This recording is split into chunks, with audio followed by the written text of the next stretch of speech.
In the far reaches of the cosmos, where stars flickered like dying embers, the remnants of humanity clung to their last bastion, a colossal space station named Elysium. Surrounded by the vast emptiness of space, Elysium was a beacon of hope, a testament to human tenacity amidst the ruins of a galaxy ravaged by the relentless march of the Voidswarm. The Voidswarm, an insatiable hive mind of mechanical horrors, had consumed countless civilizations, assimilating their knowledge and technology into its ever-growing collective. Planets were reduced to lifeless husks, and stars were extinguished to fuel their endless conquest. Humanity, once a fledgling species confined to a single blue marble, now stood as the last line of defense against the encroaching darkness. At the heart of Elysium, in the bustling command center, Captain Elara Voss stood before a holographic map of the galaxy. Her eyes, a piercing blue that mirrored the lost oceans of Earth, scanned the flickering lights that represented the remaining free worlds. Beside her, Kael, an ancient alien scholar from the long-lost Zephyrian race, offered his counsel. "Elara," Kael began, his voice a whisper of wind through ancient forests. "The Voidswarm's advance is relentless. Our allies are faltering, and our resources are dwindling. We must consider the unthinkable." Elara's jaw tightened, her resolve unyielding. "We will not surrender, Kael. Humanity has faced extinction before, and we have always found a way to endure. We will not falter now." Kael nodded solemnly, his eyes filled with a mix of admiration and sorrow. "Your spirit is unyielding, Elara, but the Voidswarm's power grows with each world it consumes. We need a miracle." Elara's gaze shifted to a small, pulsating light on the holographic map, a forgotten world on the edge of the known galaxy. "Then we shall create one," she declared. "We will rally the remaining free worlds and make our stand at the edge of the cosmos. We will show the Voidswarm what it means to face the indomitable spirit of humanity." As the call to arms echoed through Elysium, humanity's allies, the remnants of once great civilizations, answered the summons. The mighty Draconis, warriors born of fire and stardust, pledged their fleets. The enigmatic Etherians, masters of time and space, offered their arcane knowledge. Even the reclusive Silver, guardians of the cosmic balance, emerged from their hidden sanctuaries to join the fight. The command center of Elysium buzzed with activity as representatives from the allied worlds gathered to strategize. Among them was Thorn, a towering Draconis warrior with scales that shimmered like molten gold. His fiery eyes met Elara's as he spoke, his voice resonating like thunder. "The Draconis will stand with humanity," Thorn declared. "Our fleets will form the vanguard, a wall of fire against the Voidswarm's advance. But we must strike swiftly and decisively. The enemy's numbers are vast, and our window of opportunity is narrow." Beside Thorn, Lyra, an Etherian seer with eyes that held the wisdom of the ages, nodded in agreement. "The Etherians will weave the threads of fate to our advantage," she said, her voice ethereal and calming. "We will open pathways through the cosmos, allowing our forces to strike where the enemy least expects it. But we must be cautious. The fabric of reality is fragile, and the Voidswarm's influence grows stronger with each passing moment." From the shadows, a soft voice emerged, belonging to Iolande, a silver emissary with skin like bark and hair adorned with living vines. "The silver will lend our knowledge of the natural order," she said. "We will seek to disrupt the Voidswarm's mechanical harmony, turning their strength against them. But we must remember that balance is key. Too great a disruption could have unforeseen consequences." Elara listened intently, her mind racing as she formulated a plan. "We will combine our strengths," she said, her voice filled with determination. "The Draconis will lead the charge, drawing the Voidswarm's attention. The Etherians will open pathways for our forces to strike at their flanks, while the Silvir disrupt their internal systems. Meanwhile, humanity will coordinate the battle, adapting our tactics in real time to exploit any weaknesses." As the allies dispersed to prepare for the coming battle, Elara turned to Kael, her expression grave. "We must not underestimate the Voidswarm," she said. "They have adapted to every challenge we've thrown at them. We need something more, a secret weapon that can turn the tide in our favor." Kael's eyes narrowed in thought.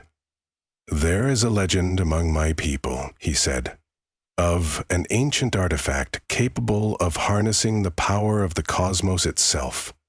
The Star Heart, it was called, a relic from the dawn of time. If such a thing exists, it could be the key to our victory." Elara's eyes widened with hope. "Then we must find it," she declared. "While our allies prepare for battle, we will embark on a quest to uncover the Star Heart and unlock its power." Guided by Kael's ancient knowledge, Elara assembled a small but formidable crew to embark on the quest for the Star Heart.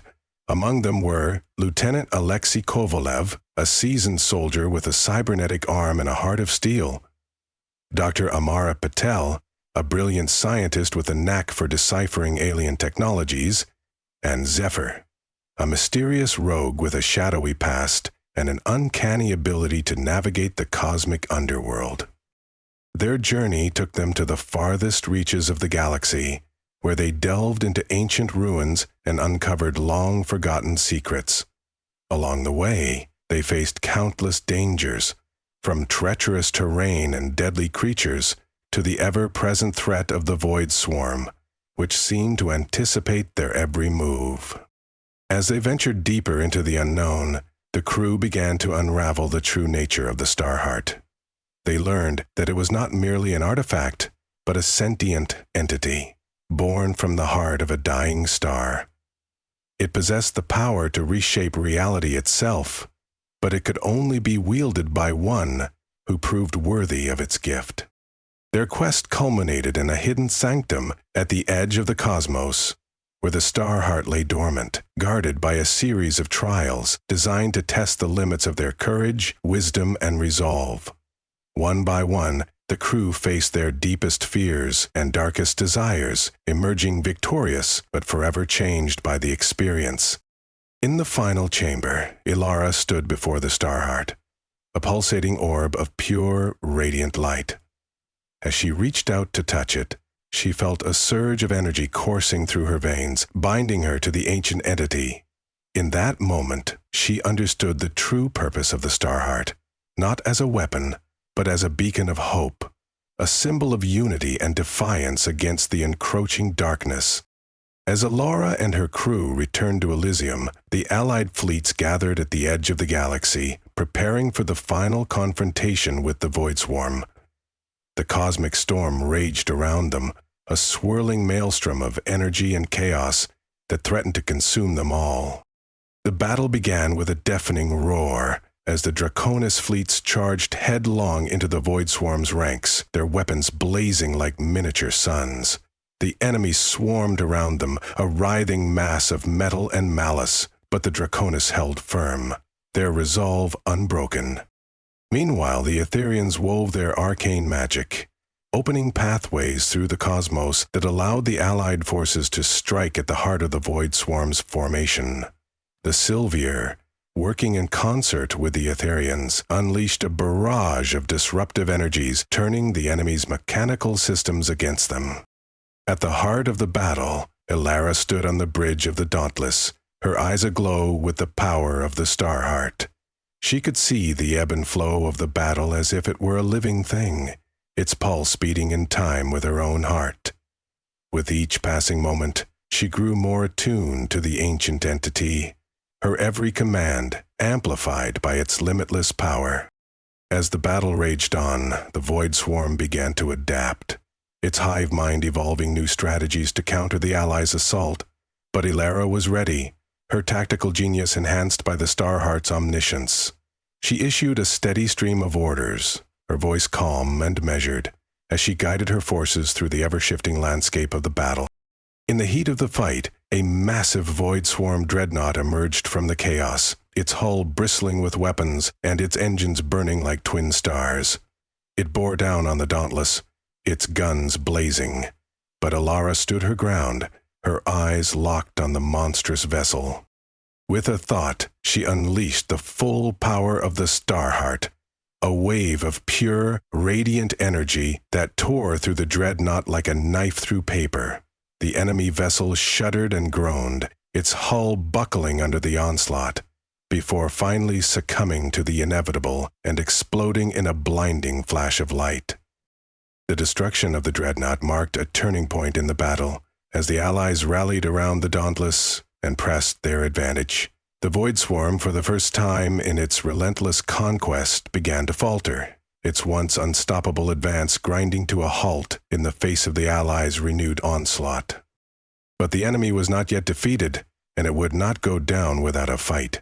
As the Allies closed in for the kill, the Voidswarm unleashed its final gambit, a colossal, planet-sized construct that emerged from the heart of the cosmic storm, its surface crawling with weapons and swarming with mechanical horrors. The Allies recoiled in horror, their resolve wavering in the face of this new and terrible threat. But Elara, her voice filled with the power of the Starheart, rallied her forces once more.